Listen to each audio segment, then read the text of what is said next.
What is sin? Missing the mark. What is the cause of all sin? The unrevised scenes of the past. This is one of Neville Goddard's most cherished quotes, in my opinion. The cause of all evil, aka the cause of all sin, are the thoughts, the unrevised scenes of the past. If anybody, in my opinion, is having a difficult time manifesting, 9 times out of 10, it is because of this very fact. You are constantly replaying the unrevised scenes of the past. You are constantly thinking about when your person told you that you were not made for them. You are constantly thinking about when your person said they're going to move on. You're constantly thinking about when they said, we're no longer a perfect match. I'll never love you. I don't want you anymore. Your internal dialogue, your inner conversations, as so many of you have heard in the community, you continue to replay all of these scenarios. And guess what? Every time you replay those scenarios, those feelings get caught and trapped inside the body. Yes, you guys have heard me say in the past, your body is like a suitcase. It stores emotions. And every time you think about those hurtful words or the hurtful situations that you went through with whoever you were dealing with, it could be a family member, it could be a friend, it could be a romantic lover, but every time you replay those scenarios, you guys know that you get a feeling somewhere in your body. And I'm here to tell you the best way to get movement, in my opinion, revise those feelings and revise it in the body. What I'm seeing right now is amazing. I'm having multiple people from the past, from years ago that I worked with. People are starting to reach out to me and email me, and they're saying, Marv, I finally get it. Marv, I finally understand that it was taking time. Marv, I finally understand I have to stop thinking about and telling the old story. My inner conversations were so off, but I finally fixed it. I know a lot of you out there have those inner conversations where you are constantly, religiously arguing with your person in your head, whoever it may be. It could be a family member, like I stated. It could be a romantic lover. It could be whoever, a boss, coworker. A lot of you out there, you have these fake arguments with people in your mind. And then what happens is they end up materializing in the 3D. And as always, you guys say to yourself, did I manifest this? This materialized. Is it my fault? And the answer is absolutely yes. Most likely you did materialize it, because those arguments, what happens is when you have those arguments in your mind in the 3D, when something happens, it's going to draw you closer and closer. You actually allowing that argument to come into fruition. The more and more inner conversations you have, the more and more your inner state is in that kind of combative state. The 3D is going to reflect that eventually. And so then you're going to see stuff that your person does, whoever it may be. You're going to see stuff in the 3D that they do. And then that's going to cause you to be triggered and then ultimately react in the 3D. See, a lot of people don't realize your inner state is what causes you to take action in the 3D. That is a part of cause and effect, aka consequences. Based on your inner state is based on the outer actions you are going to take in the 3D. So whenever you see people get angry, dismiss you, annoy you, ignore you, the thing is that didn't come out of nowhere. The thing is their inner state was that way before it caught up into 3D. So their inner state had been like that for a day, a week, a month, whatever the case might have been. And then in the 3D, it ultimately ended up being reflected. And this is why it is so important to check yourself with your inner conversations, your inner dialogue, so that way you don't act out on those inner conversations or pick fights based on those inner conversations, because this is exactly what a lot of people have done and what they have consistently done, not just once or twice, but it's a terrible habit. But how do you solve this? You solve this with revision. And this isn't a one-time thing. You see, with revision, you have to really train your mind. It's like a muscle. If I go in the gym and I lift weights once or twice, I can't expect my muscles to look like Ronnie Coleman. I have to consistently do this so that over time, I will start to see the growth and the change in my muscles. And revision is the same way. So many people don't understand revision, and they'll do it once, they'll do it twice or 3 times, and they think that's enough. And it just simply isn't. If you want to be super effective at revision, you have to revise the thoughts in your head, but also too, you have to tap into the body, because as I said earlier, the body stores emotions, which is why EFT tapping is so effective, and which is also why the way that I do revision is so effective for so many people. You know, I had someone months ago reach out to me that has been working with me since I had started my channel, and I took her through the revision technique, and I walked her through revision. I walked her through the feeling trapped inside of her body, and there was such a beautiful spiritual release, and obviously there were tears flowing, and I could tell there was a shift, a significant shift. And now all of these months later, things are happening rapidly. But what it took is it actually took the doing the work. It took not avoiding the actual work of laying the foundation. And that's what I want to help all of you out there do, is lay a solid foundation. Because when you talk about techniques, in my opinion, the most important technique is to lay a solid foundation, not to just jump into whatever's popular. And to me, revision is laying a solid foundation. And that is what has dawned on me recently, is that most people, their starting technique should probably be revision. It shouldn't be anything else. It shouldn't be affirming all day. It shouldn't be doing a living in the end scene necessarily, unless the living in the end scene is catered to revision. But revision is Neville's #1 technique, in my opinion, because how can you really move forward to consistently be a powerful manifester if you keep thinking on and dwelling on the past, which is what most of you are doing, especially when it comes to relationships. And so that's why I want to let you guys know right now, what I am doing currently is I'm offering revision sessions with people, because I know it's extremely hard for so many of you to revise. Me, my strong point is my imagination. I love imagining things. I love really getting into the scene. I can get into the scene and close my eyes and I can feel the scene so real. So for me, it is extremely easy to revise or to just live in the end of whatever it is that I want to happen. But I realize for so many of you out there, it is extremely difficult for you to tap into your imagination, for you to close your eyes and to visualize a scene of whatever it is that you want. But what I also realized is that is most likely because of your fear of not wanting to deal with whatever you went through in the past.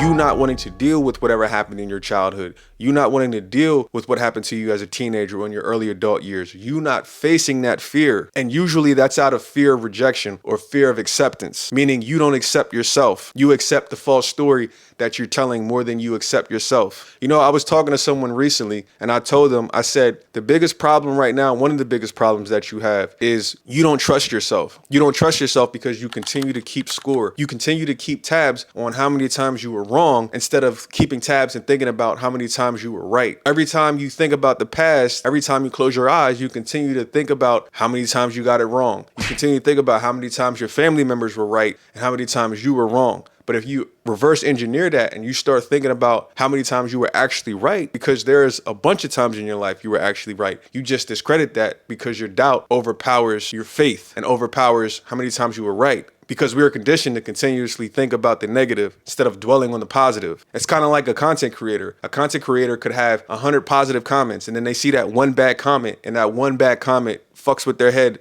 for the rest of the day or the rest of the week. And that's what so many of you do out there when it comes to manifestation, especially with trying to get a person back. You think about all of the times you messed up. You think about that one big argument, that one big fight, and you wish you could have redone it. Instead of thinking about all the times in a relationship that you did the right things, that you did the positive things, that you will be remembered for. And that's why I'm here to help. And that's why I understand it's going to be a lot easier for you guys to do the revision process if you have someone walking you through the revision process. Because when someone is facilitating the revision process, it's so much easier for you to really grasp the scene and live in the end. It's kind of like when you're doing a guided meditation. Some people really like guided meditations and they get a lot out of it, because for some people, just trying to think of an imaginal scene or do anything like that, it's kind of hard for their imagination to go there, and understandably so. So when you have someone facilitate it, it makes it a lot easier for your imagination to come up and grasp the scene, because you're not the one that's fighting to come up with the scene, or you might not even know what scene to come up with, or you might be thinking to yourself, am I doing the right scene? Should I do this scene? Should I switch it? And so that's why having someone facilitate your revision scenes is extremely helpful.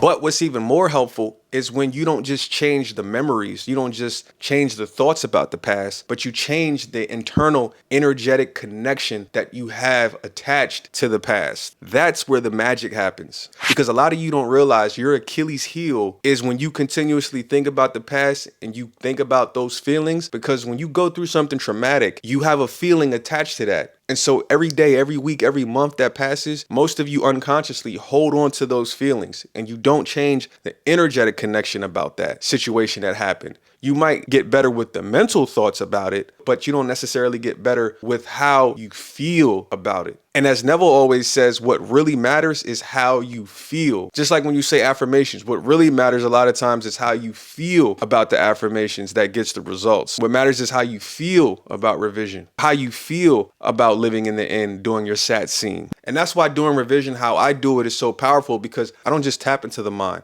I tap into the body as well to create that brain heart coherence. So as always, when you say to the mountain move, the mountain must move. A lot of times when people go to close their eyes to try to revise or to try to do their sat scene, they can't help it because all they can see or hear in their imagination is their original sin, and they don't know how to get past it. And that's why it's so important. I think once you get past whatever that Achilles heel is in your imagination, in the story that you're telling yourself, whatever that story might be, once you get past that and you can actually revise that major scene that's holding you back, I think you will see tremendous movement. Because I've had multiple people reach out to me and tell me that they're seeing movement. They're seeing movement all over in their lives, whether it's with relationships, whether it's with men, whether it's with new SPs, whether it's with old SPs. People are getting crazy movement now. But the crazy thing is some of these people, they're getting movement from all of these areas, but they might not be getting movement with their person that they want to get movement with. And I was talking to someone recently and I had let them know, I said, there's this one area I think that if you really revise this and start to tackle this, I said, I have no doubt that you're probably going to get tremendous movement. Because I think with revision, it's easy to do revision for certain things, but then we all have that one Achilles heel when we do revision to where when we get ready to, for instance, it's easy for us to forgive ourselves possibly. But then we have that one person in our life where when I come to you and I say, yo, listen, you need to forgive this said person right here. You need to do revision around this said person. And it's just so hard for you to forgive that person and to take them off the hook for whatever reason. And understandably so. But I want a lot of you out there to realize is once you actually do revise that one scene that you've been avoiding for so long, that most likely is the missing piece. Once you revise and let go of that old scene, you will probably get tremendous movement with whatever person that you were looking to get movement from. I don't know what that's going to look like, but I'm pretty sure some sort of movement is going to happen. I can say that confidently because like I said, I'm having people reach back out to me and even working with people right now that are telling me they're having a lot of movement, but they're not getting movement with that one particular area. And I think once they stop running, and this is for everybody, I think once you stop running from that one scene, you know you have to revise, or AKA forgiving that one person you know you have to forgive, because that one scene is the reason that the energetic trap is happening. And a lot of you don't realize that when it comes to you and your person. There's one particular scene most likely, or one particular incident with one particular person, or you've given somebody, one person, so much power over your life. You not revising that scene is the reason that you are staying stuck. I know people where there was one particular scene or there was one particular person, a family member, a friend, and they just could never let go of their family or their friend and the stuff that they said. They kept replaying that over and over again, and they started to believe it. And that is what was keeping them stuck, and is still currently keeping them stuck. So if you can figure out how to attack that over time, obviously, because some people, they can't take it head on. But if you can figure out how to attack that and build up the gumption to actually face that and revise that, because I know a lot of you have a lot of anger around certain people that have hurt you or certain situations in the past. But what I'm telling you is like Neville said, like I started out the video, sin is missing the mark. The cause of sin, the cause of evil are the unrevised scenes of the past. This is the crucial foundation. You have to revise the past. To me, for most people, it is going to be extremely hard to move forward with manifestation. It's going to be extremely hard to get a specific person back. It is going to be extremely hard to do anything if you continue to have the old thoughts, the old man thinking and making decisions for you. Again, do not take this lightly. I understand you guys get caught up in all of these other techniques. I know there's a lot of techniques out there, but however you can, I want you to understand the most important technique that you need to be doing most likely is a form of revision. Now, how that looks like for you, I don't know. It could be you writing out your revision scene, or it could be you thinking about it on your own, or it could be you working with somebody like myself to facilitate it for you. At the end of the day, all I'm saying is revision should be the main focus for most of you. Because once you stop telling the old story, especially on an energetic level, when you can think of the old story and energetically, you don't feel that tightness in your chest or you don't feel that queasiness in your stomach, that's when the magic happens. A lot of you don't realize how close you actually are to your new story. A lot of you don't realize how close you actually are to manifesting an old SP or a new SP. But what I'm telling you is the one thing you have to do is stop running from what you have been running from and face it, because on the other side of that is your manifestation.